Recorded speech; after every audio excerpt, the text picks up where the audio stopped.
Y estamos acá en la cancha, estamos en el Bernabéu donde viene Messi con la pelota, lo ve a Ronaldinho, la pide Ronaldinho, gol.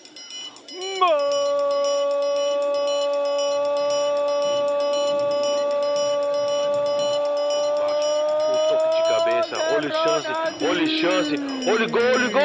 Gol! Golaço! ¡Qué golazo!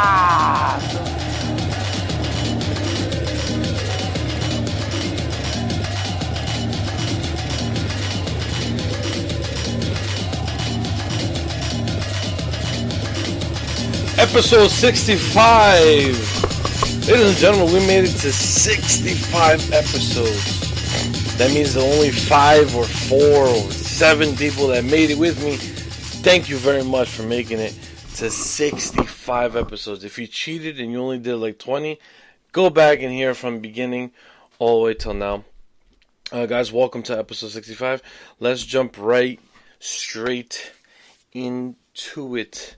Let's, again, as we've been doing the past few episodes, we've been going up and doing Champions League update, Europa League update, CONCACAF Champions League update, and Copa Libertadores. So let's go over it. This week, Manchester City will host Schalke on Tuesday.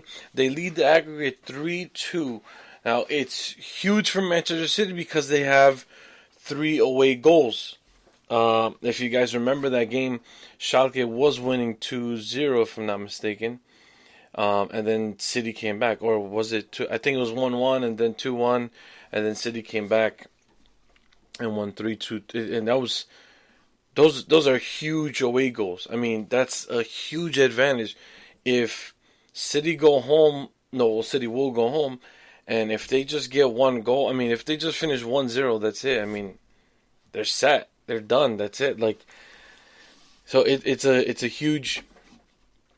I mean, it's not that big of a mountain for Schalke to climb compared to, say, Real Madrid, Ajax, or Man United, PSG. Excuse me. But it's a huge advantage for City. So let's see if Schalke, come back. I don't want to underestimate Schalke, but from what I'm seeing, it seems like Man City have the upper hand on this one.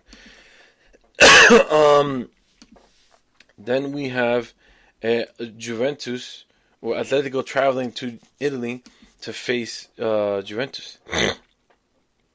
Now Atletico have the two home goals. Okay, so it was good that they kept a clean sheet, so that they can they can go into Italy comfortably. Godin scored it, and then what's his name? Jimenez, if I'm not mistaken. I think it was Jimenez. Was it Jimenez? I can't remember. But I think it was Jimenez. I think it was Jimenez who ended up Jose Maria Jimenez. Alright, so it was Godin, and sorry I'm kind of distracted because I'm trying to share this live video from Facebook. Just give me 1 second.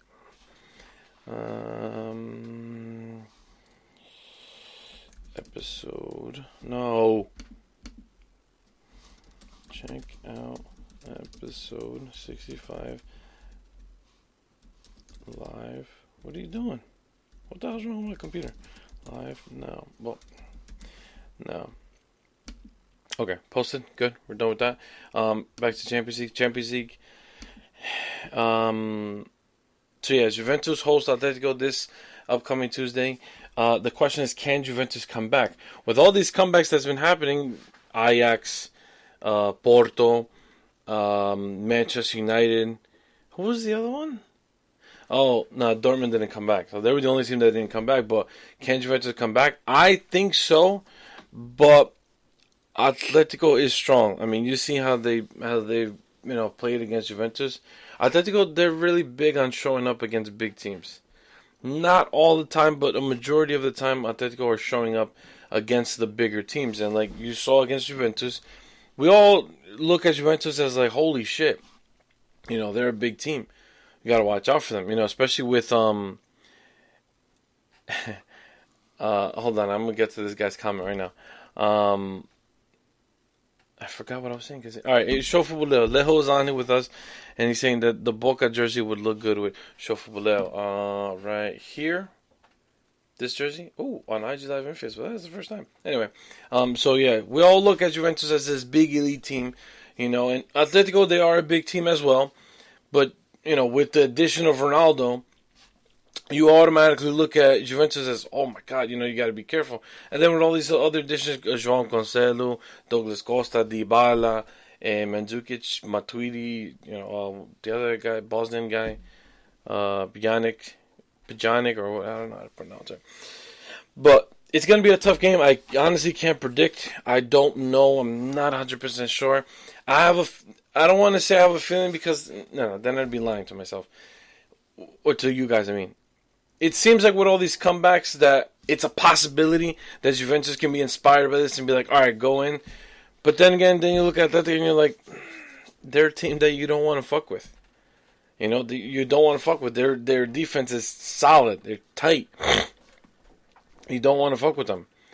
So I honestly don't know. I mean, I could see a comeback, but at the same time, I could also see Atleti just holding it down and possibly ending a 0-0 or even getting an away goal. And that would be huge for them. That would be huge because then Juventus would have to score 4 goals. Instead, yeah, right? Wait. Yeah. No. Yeah, they would have to score 4 goals. Because if they scored 3, it's leveled, Atletico would go in. Wednesday, Liverpool traveled to Bayern Munich. And as of right now, it's 0-0. Who knows what's going to happen?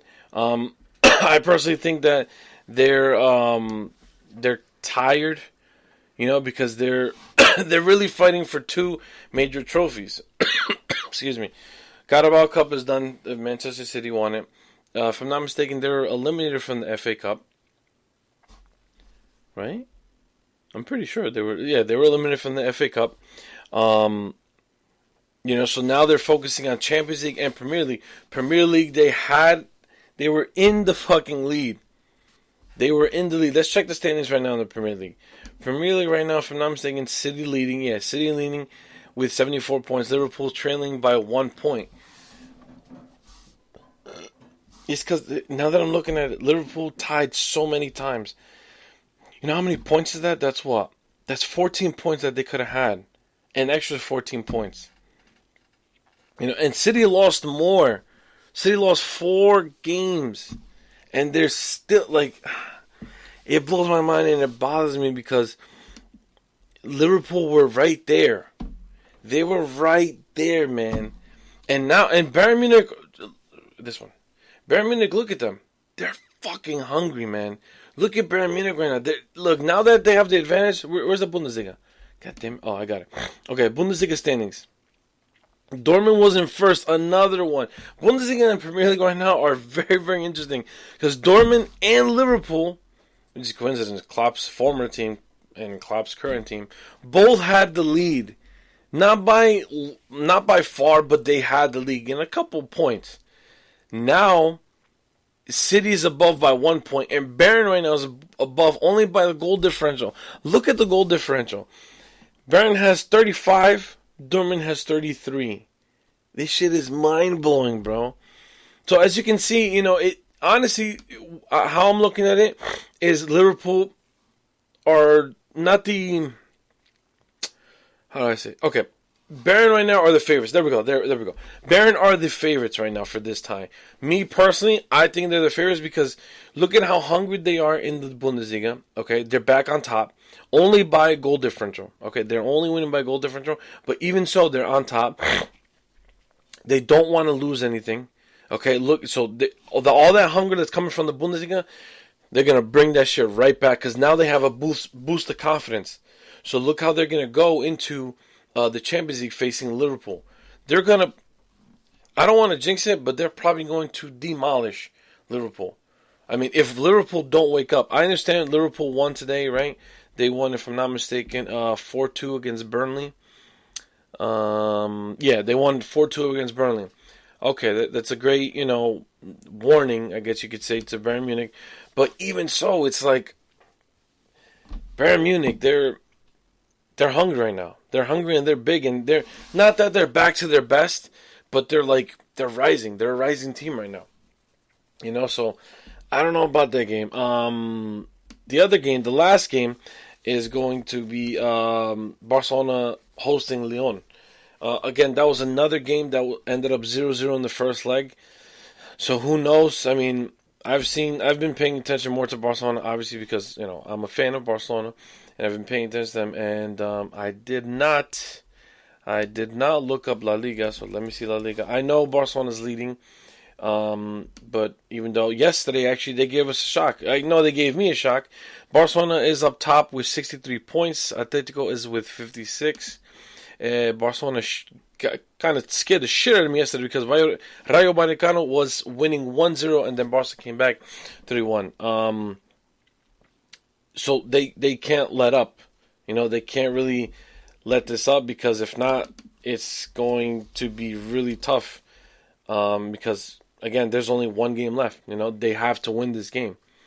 They have to win, and on top of that, they can't let Lyon score, because Lyon, if they score, it's an away goal for Lyon, and that's an upper hand. That's the upper hand for them. In the past few games, Lyon hasn't done too bad. Yesterday they tied 2-2 against Strasbourg. They won the other day, last Sunday, 5-1 to Toulouse. They lost to Monaco, which is a bit shocking. Now that Monaco is, iffy. They won against Guingamp 2-1. So they're having a good run. They're not, oh my god, be afraid, but they're not, I know for a fact they're not going to go into the Camp Nou thinking they're going to win, but I know they're going to go in confident and strong enough to be like, we got to do our very best to knock Barcelona out. And that's exactly what they're going to do. I promise you that. They will go into the Camp Nou and give Barcelona a big, big headache.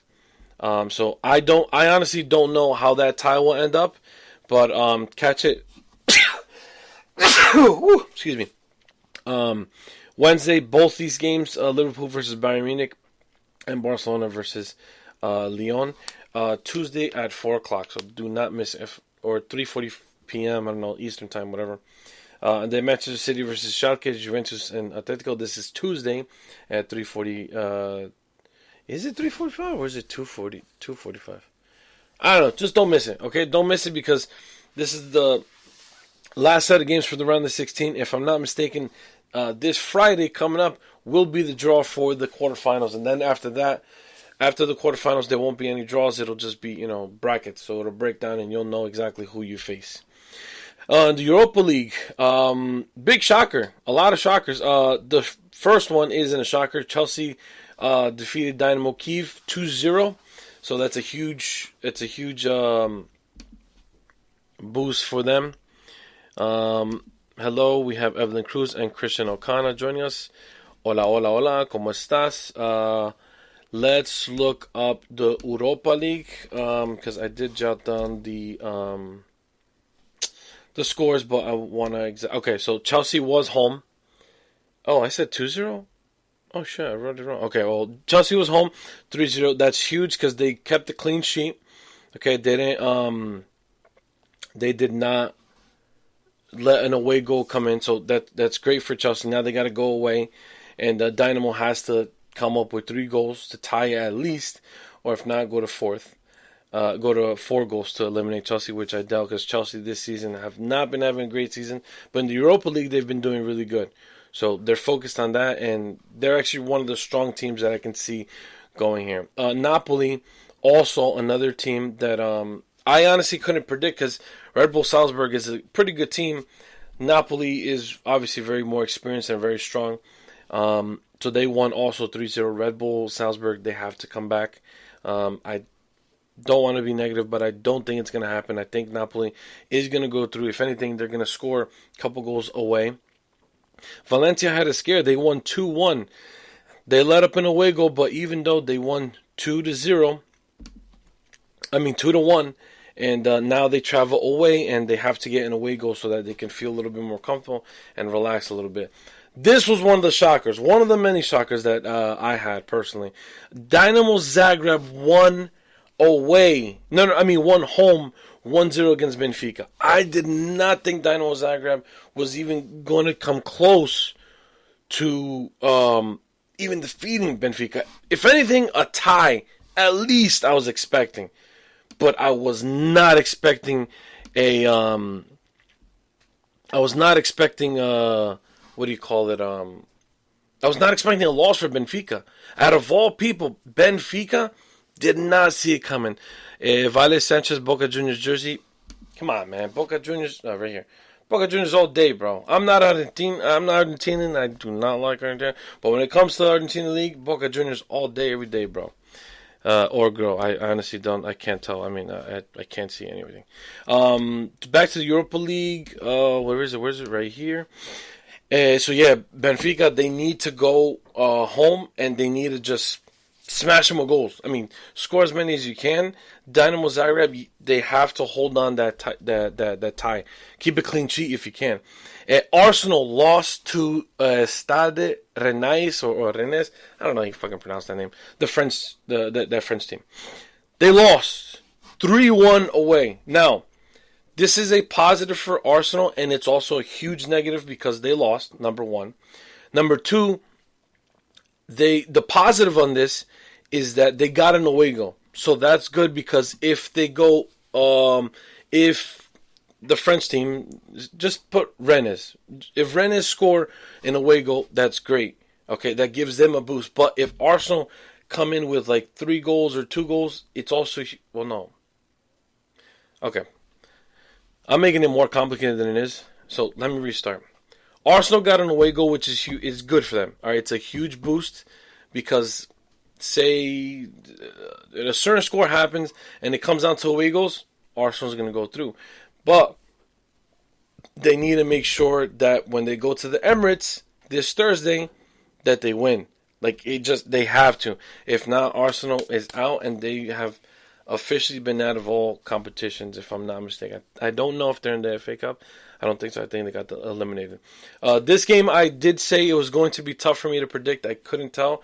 But Villarreal came on top. They won 3-1, which is fantastic. I want the River, carajo. Oh, no, Vale said he's a River fan. They are a River fan. No. I have a River jersey. It's actually in my merchandise hallway, but I don't have. I'm not a River fan. Sorry, Vale Sanchez. Not a huge fan of River play at all. But congratulations to the Copa Libertadores. So Villarreal, they won 3-1. Huge. That's away goals. They won away. They won in Russia against Zenit St. Petersburg. So that's going to be huge for them going into Villarreal, hosting Zenit St. Petersburg. It's huge. It's a good, huge boost. Now, this is another game. This is the third game so far that it really shocked me. I honestly thought Sevilla was going to go in and just win at least 2-3-0. No. They ended up tying 2-2 to Slavia Praha. Holy shit. And why? How? What the hell happened? You guys are doing so well in La Liga. I just had the fucking La Liga here. Where the hell did it go? Let me see the La Liga standings and how they've been doing. Okay. Yeah, that explains it. Sevilla's in 8th place. I take that back. I don't want to say that explains it. Okay, yeah. They lost 2-1 to Huesca. Right? Huesca. And they lost to Barcelona 4-2. Yes. And my computer froze. Okay. Anyway. But yeah, I didn't think Sevilla was gonna tie 2-2. I honestly thought Sevilla was gonna win, at least keep a clean sheet. But now that's a huge advantage for Slavia. They got 2 away goals. They're going home, not comfortable, but confident that they can, possibly eliminate this champion, because Sevilla has won a lot of Europa leagues over the years, especially with Unai Emery. And now this is the other shocker that gave me. Now I knew this was going to be a tough game But I just didn't think Frankfurt was going to keep Inter Milan at 0. So Frankfurt tied 0-0 against Inter Milan at home, which is good for Frankfurt because they kept Inter with 0 goals. But it hurts them because they didn't get a goal. So now it's going to be an even tougher game because it's like the first game didn't even happen. And now it all depends on this 0-0. At least the other games, there are already goals, in their head. They're like, all right, we have this amount of goals. We have to work to this. They don't know what's going on. They just have to score as many as they can, as many as possible. So that's Europa League. All these games will be... No, that's La Liga. All these games will be played this Thursday. The first 4 games... Well, actually, the first 3 games, which is Dynamo, Chelsea, Krasnodar, Valencia, Red Bull, Napoli, Red Bull Salzburg, not Red Bull New York, Red Bull. They'll all be played this Thursday at 1:55 p.m. Benfica, Dynamo Zagreb, Slavia, Sevilla, Inter Frankfurt, Villarreal, Zenit, Arsenal, and the other French team, I can't pronounce it, this Thursday at 4 p.m. Eastern Time. Okay, so don't miss it. And then from there, we'll see. It'll also be a draw on the same, if I'm not mistaken, it will be that Friday. It will be right after the Champions League draw. We'll see who goes to the quarterfinals and who is going to be sent home. Or we'll see who faces who in the quarterfinals. Now in the Scotiabank CONCACAF Champions League, us MLS fans, my team right here, MLS. Us MLS fans, we were so excited at round of 16. No, was it round of 16? Hold up. I'm pretty sure that we're in the quarterfinals right now. Yeah, we are, right? Yeah, we are. Yeah, okay.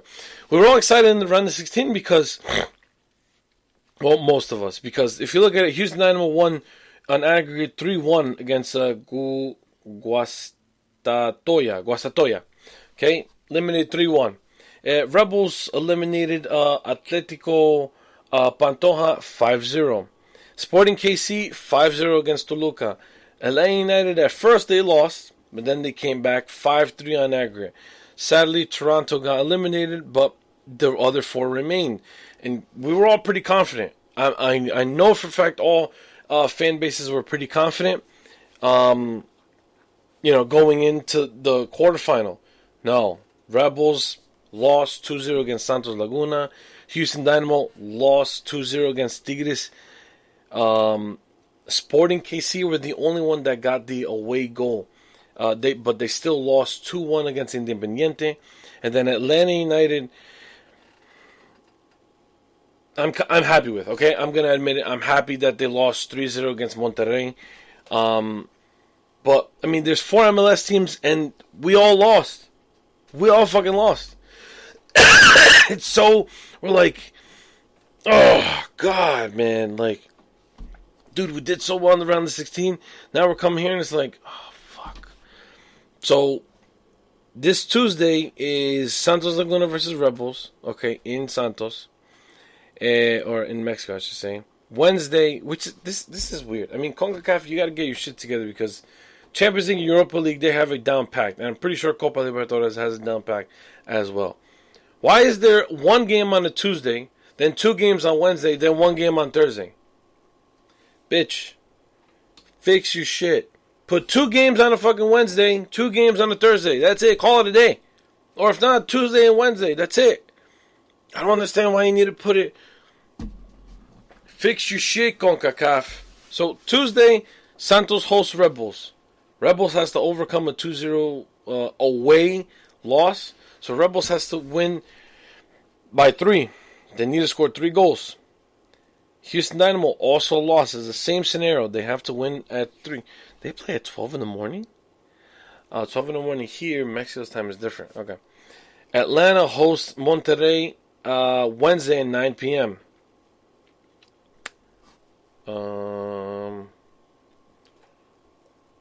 Oh, there we go. Sporting KC, they host Independiente 9 p.m. on Thursday.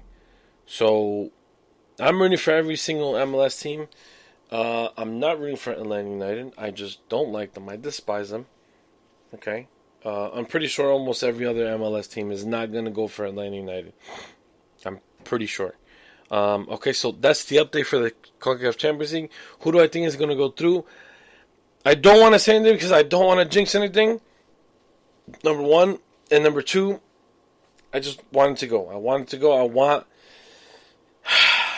I'm hoping my team comes through, does the unbelievable, and breaks the internet, just like Manchester United did.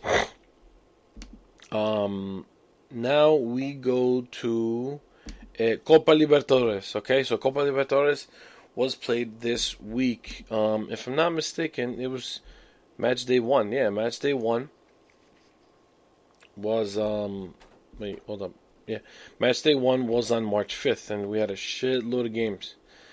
Okay, my team is Flamengo. We won 1-0. Godoy Cruz tied 0-0 with Olimpia. And let's just make the big teams. Boca Juniors surprisingly tied 0-0 against Jorge Wilstermann. Not surprisingly, because Jorge Wilstermann is a very good, strong team. They ended up tying 0-0.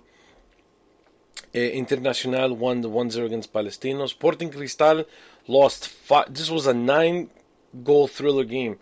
Universidad de Concepción won 5-4 against Sporting Cristal.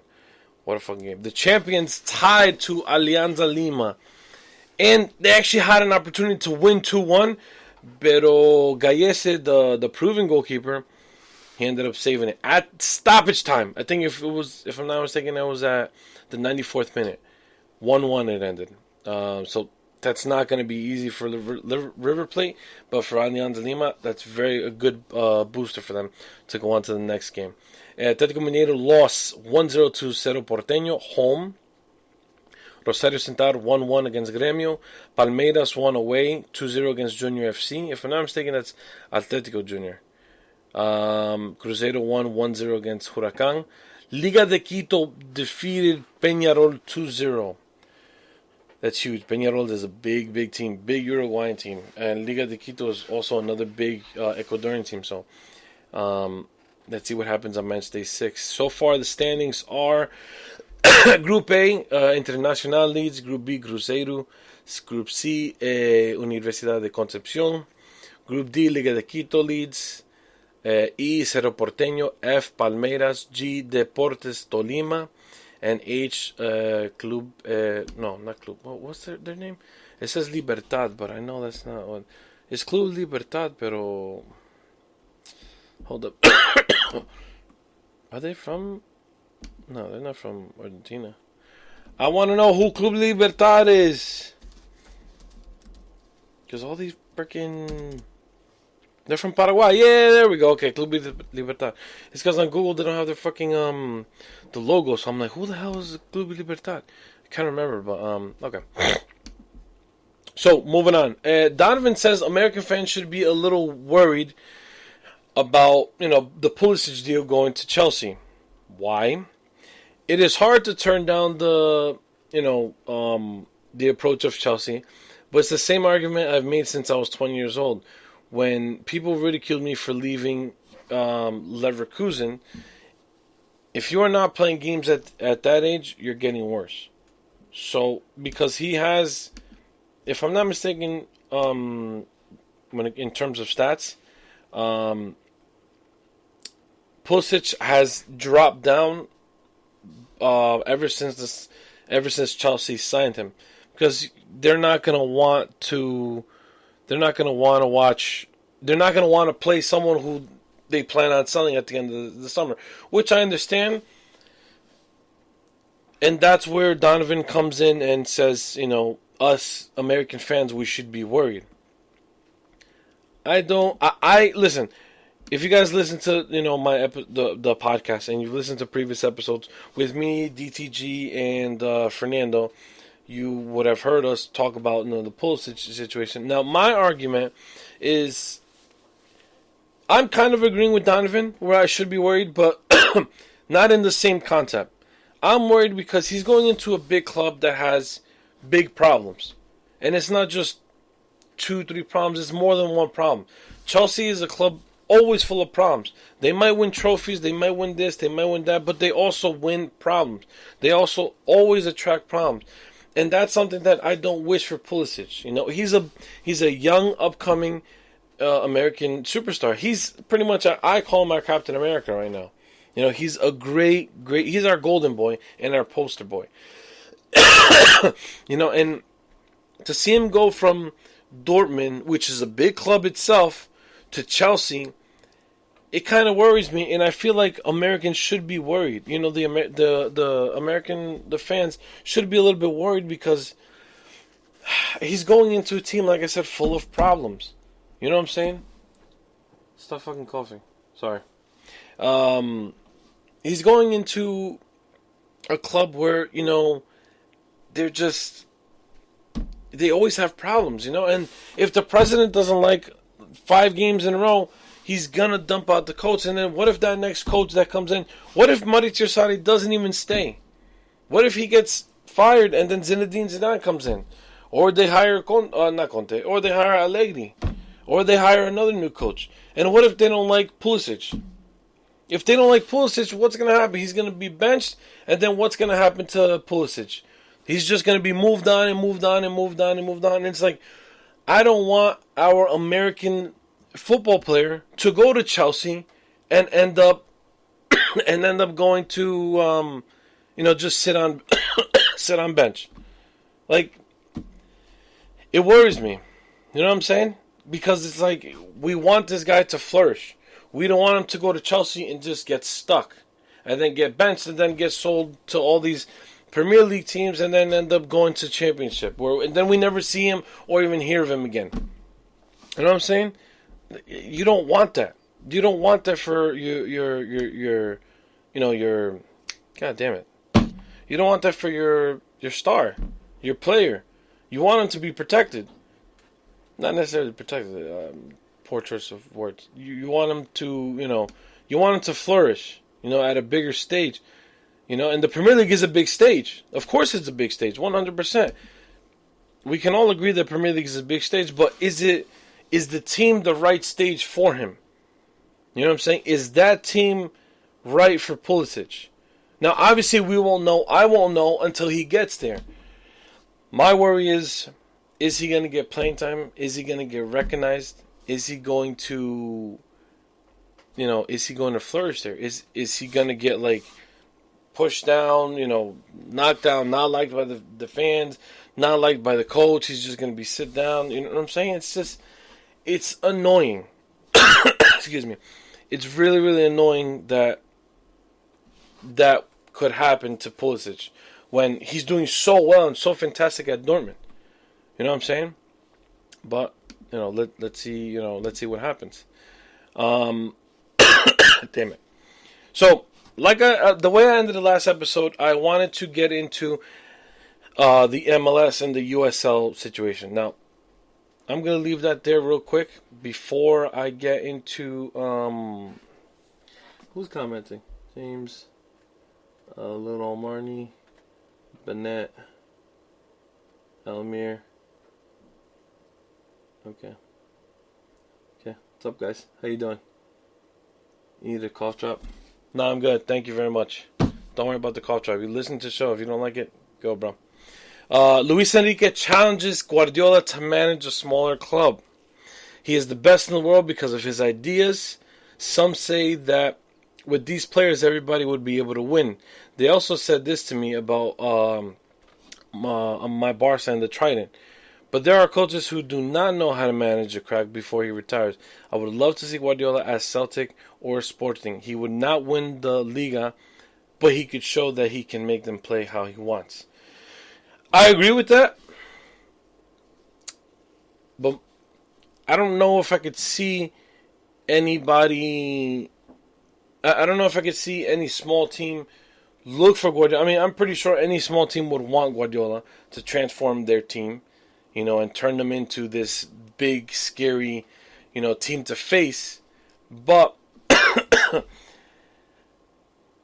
will Guardiola even go there? Because on top of that, Guardiola is a big coach. I mean, look what he's done at Barca. Okay, look at how much he's racked up at Barca. Look at what he's done at Bayern. He might have not won the Champions League. Okay, that doesn't matter. But look at what he's done in Manchester City. He's done a lot in Manchester City. He's done pretty much the impossible. Like, nobody expected him. Obviously, a lot of people have expected him to do what he's done at Manchester City, but not so fast. You know what I'm saying? He's done a lot within just the 3 years that he's been there. If I'm not mistaken, it's going to be 3 years at the end of this season. Let's check the comments on IG Live. Don't cough, mate. Don't cough, mate. What? 55 overall prospect game. I have no idea what you people are talking about. Stop coughing, bitch. Hashtag where's DTG? Kevin, how rude. My PP hard. Alright, obviously people on IG Live don't like that I'm coughing. I'm going to end it right here so you guys don't have to hear me cough. Okay, I'm ending it right there.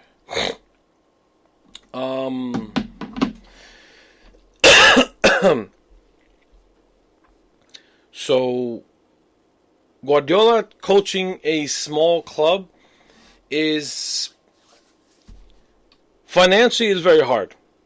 Unless he's a big enough man to go and be like, you know what, I'll take a pay cut and then I'll go into this smaller club, you know, help them grow and be a part of the history and et cetera, et cetera. How many times do you see a man or a manager or even a player do that? It's very, very rare. Excuse me. It's rare, you know. But not saying that it can't happen. It could. Excuse me. It could. It could happen. It's just that it would be hard. I mean, for him to go to Celta de Vigo, or let's say Watford, or Newcastle, or any small club like that. Not saying that they're to be picked on or made fun of. That's not what I mean by small. I mean, they're not the top 6, okay, or they're not the top 3, or they're not the top 2. They're right under those guys, okay. Eto's another one. Eto just told PSG to sign Guardiola. Guardiola is the coach who best interprets modern football, which is true. Wherever he's gone, we saw that he imposed his vision of football not long ago. I was talking to PSG president Nazir, I can't even pronounce that, and I told him Guardiola is too strong. And for us who love PSG, the dream would be to see him one day train in Paris. That seems more likely. Because PSG have the money for it. PSG have the money. Hey, sexy. Well, hello there, sir. Yeah, it's more likely because, number one, PSG have the money. Okay, hands down, PSG has the money to bring him in. Okay, and he can bring the success that they're looking for. Now, the success that they're really looking for is PSG to bring in the Champions League. That'd be a lot tougher. I'm not going to say that Guardiola can easily bring in the Champions League. No, that's not what I'm going to say. What I'm going to say is that he can change the philosophy and how they go about heading into the Champions League. That they can do. Will they win it against big teams like United, City, Real, Barca, Bayern? All these big teams, can they go against them? That's the real question. And will it happen? Who knows? I mean, who knows if Guardiola... Nobody thought Guardiola would go to Bayern Munich. Nobody thought Guardiola would go to Man City. I'm just saying, be open-minded, and let's see. Now, with the small club situation, I don't know. I could see it happening as he, gets a little older. I could see that happening. But it's still up in the air.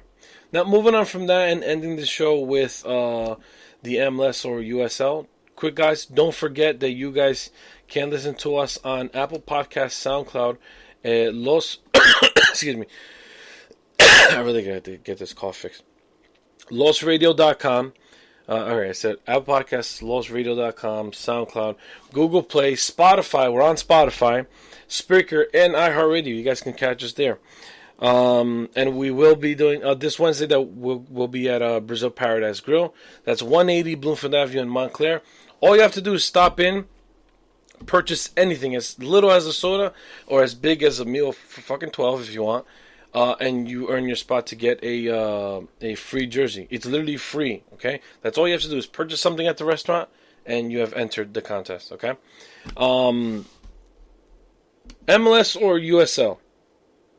How do you the fan, the follower, view the leagues?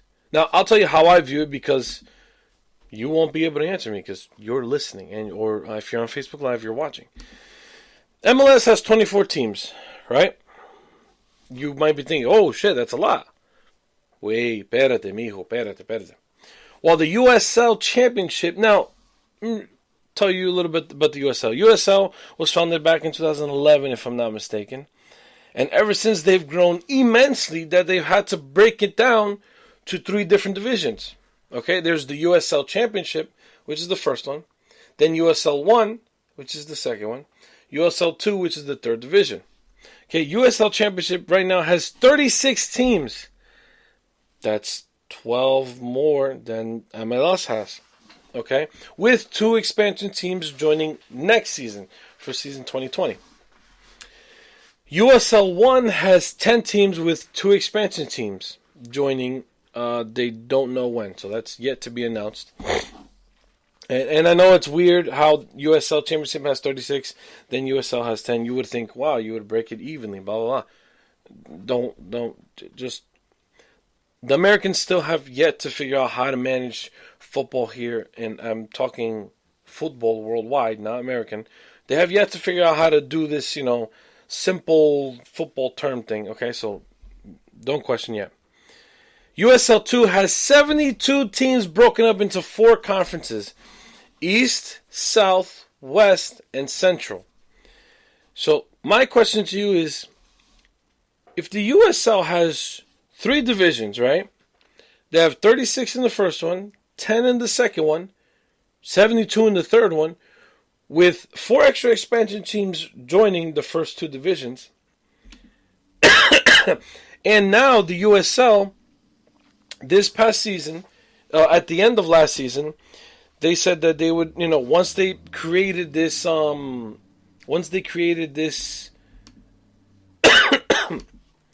damn it, how do you call it? Once they broke these divisions up into 3, they said that they would introduce relegation and promotion. And let me tell you something, I got so fucking excited. Not even a joke, bro. Not even a joke. Because I'm like, wow, finally we can have some relegation promotion. But it's not in the MLS. So, why? I don't understand. How is it that the USL has all these teams, right? They have all these teams. Now, and maybe I'm missing something. So I'm just questioning. I have no idea what's going on yet, okay? Maybe I don't have all the information. But my question is, how is it that USL has... Let's do the math. 36 and 10 is 46. 46 and 72. That's 118 teams. Let's see if we can divide that into 3. Okay, well, one team would have 1 or 2, 3 more. One division would have 1 to 3 more. 118 teams in the USL as a whole. Okay, so that's USL Championship, USL 1, USL 2. Okay, they have, between these 3 divisions, there's 118 teams. MLS has 24. Okay, with 3 incoming. That's Nashville, Miami Inter, or Inter Miami, whatever, and then Austin FC. Okay. So put it this way, they have 27 teams. You mean to tell me that MLS cannot do some sort of partnership with USL and do a relegation promotion? That's what you're telling me. And on top of that, MLS has been around since 95. Okay, you do the math. Because I can't do it in my head. I'm not that fucking smart. Since 95, MLS has been has been up. They started out with what, like 10 teams, 11 teams, something like that, or maybe even less. They started in 95. USL started in 2011. How is it that they have 118 teams from 2011 till now, yet MLS only has 24 from 95 till now? That to me simply fucking doesn't make sense at all. Like, I can't understand it. I really do not understand it. I don't get it, and it just boggles my mind that I'm like, hold up. And then even Fernando, the guy who's on the show from time to time, he even said it. He was even like, what the hell? He's like, what do you mean the US? I'm like, all right. And I told him, how is it that the USL has relegation promotion? They have a shitload of teams, and they started in 2011, while MLS started in 95, and they only have 24 teams, yet they still don't have relegation promotion. You really need, in this country, you need it, and especially in this country it's full of money, it's full of people wanting to endorse, and it's all about business and all this other shit. Why not do relegation promotion? Why not add more teams, and get that attention? Dude, this country is going to host the World Cup in 2026. You're telling me you can't like speed up the process a little bit? I know success takes time. Okay, I know for a fact. I mean, I'm speaking exactly from experience. I started with this podcast, 0 followers. Now I have like 7. Okay, and it's been over a year. But seriously, you're telling me that you've been around longer than, I don't want to say competition, but your brother league, your little brother league, they have more teams than you. They have relegation promotion. Yet, what do you have? Don't get me wrong, and I am a fan of MLS. I am a fan. I am a big fan of MLS. I watch it. I follow it. I follow and I watch the USL, or I try to watch the USL. It's kind of hard to keep up. But it just doesn't make sense, and I can't seem to understand why MLS still hasn't done it. All right, I get that we might not have enough teams, but there are 50 states in this country. You're telling me you can't get 50 teams. You can't team up with a couple teams in the USL, get an extra 5, add them up, and then divide the league in half and half. And this playoff thing has got to stop, man. I'm so excited that finally the playoff league is now, they broke it down in half. Now there's no 2 legs in the playoff. It's just knockout round. I like it. Okay, but now we need to just get it out. The Supporter Shield shouldn't be called the Supporter Shield. The Supporter Shield is the MLS Cup, and that's it. You win that, and that's it. That's it. The Supporter Shield could be something else. Just eliminate it. And give some importance to the US Open Cup. That's what I want to see. I want to see that a little bit more. Give the importance to... Give some importance to your domestic cup. The domestic league, obviously, everybody wants it. Everybody wants it. Okay? And then, obviously, show more passion and love for the CONCACAF Champions League. Not this shit that just happened the other day where 4 of our MLS teams lost. That's it for now. Hey, next episode will be at the Brazil Paradise Grill. I'm going to talk about women's football. Tune in because Adidas is doing a really good thing, and the U.S. women's soccer team, they are suing somebody.